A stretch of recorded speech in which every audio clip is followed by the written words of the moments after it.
Hi, Lisa Marikos, founder of Global One Health, and that is also the name of my website. So if you want to access it to get more information about my training philosophies, my background, I have some blogs on there or directly relating to breathing and posture, which will also be included in these videos in this series, but you can access that, and one is actually spelled out O-N-E. In this video, I want to talk about the subject of packing your shoulders. Now, you may or may not be familiar with that phrase. It's basically cueing the shoulder joints to be in a certain position so that you can take on more load. So if you are someone like me who loves to strength train and power lift, if you like to use kettlebells, you need to know and be able to do what it means to pack your shoulders. So I am going to address that in this video. So packing of the shoulder from a side view is basically plugging, if you want to use another way of describing it, you're plugging your shoulder blades and anchoring the shoulder girdle a little bit more down into the rib cage to get more activation through the lateral structures of the ribs and the posterior side of the ribs, your lats, your mid-low traps. Anytime you can activate this musculature when doing many exercises, and you'd be amazed at how many things and how many movements and exercises where you need to do this technique. Anytime you're on your hands and knees, you need to be packing your shoulders. That involves planks, which involves push-ups, which then translates to bench pressing, which translates into overhead pressing, squatting, deadlifting, just to name many exercises. That's just naming a few of why I think it's so important to address. You need to know what it means to pack your shoulders. So whenever you are weight bearing, again, doing any of those exercises I just previously mentioned, you do not want to allow your shoulders to come up. It's very rare you do that. I mean, if you're doing shrugs to develop the upper traps and in strength and size, right, you're bodybuilding and you want to develop that muscle structure or that muscle group, yes, then you do shrugs. But when you're doing other loaded movements, you actually want to pull the shoulders down and in. Another way of thinking of it is tucking the scapula, your shoulder blade, into your rib cage. So I'm just going to put my back to the camera so that you can see what I mean by that. So if I'm shrugging my shoulders, I'm going to raise the shoulder joints and the shoulder girdles up towards my ears. This is a shrug in basic terminology. It is shoulder, I am raising up, I am lifting the scapula, the shoulder blades up, which is called elevation of the shoulders. The levator scapula is another muscle that is involved in this movement.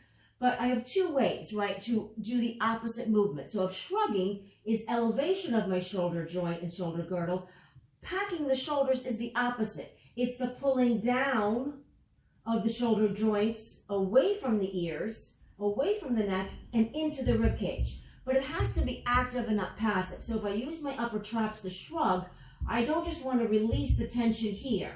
I'm not actively packing. Right from here, you think about if you have a window shade and you want to pull it down, right, to keep some of the sunlight out. So I have to use my mid-low traps to actively pull the shoulder joints down. Now I am packed.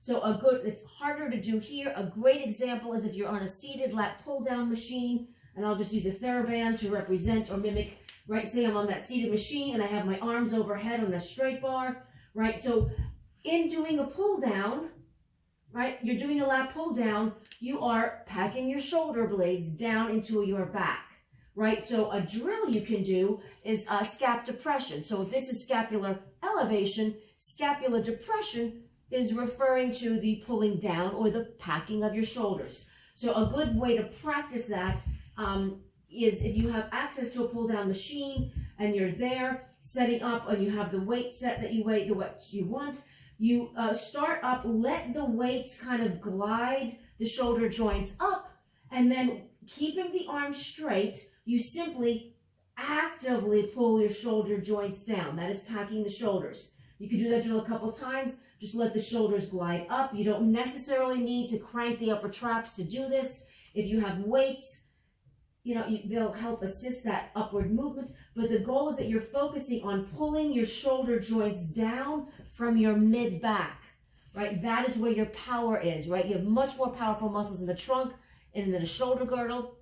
right? So you want to use those back muscles to pull down and keep them down when you're doing pull downs. But if I have dumbbells and I want to do overhead press, I should never press my arms up and do this, because now I've just separated all that, created all that distance between my arm bone and my shoulder joint, putting my shoulder joint structure in a much more precarious, unsupported position. So you don't want to do overhead pressing and ever be here, right? That's something that should not happen, especially if you're going for a heavy load.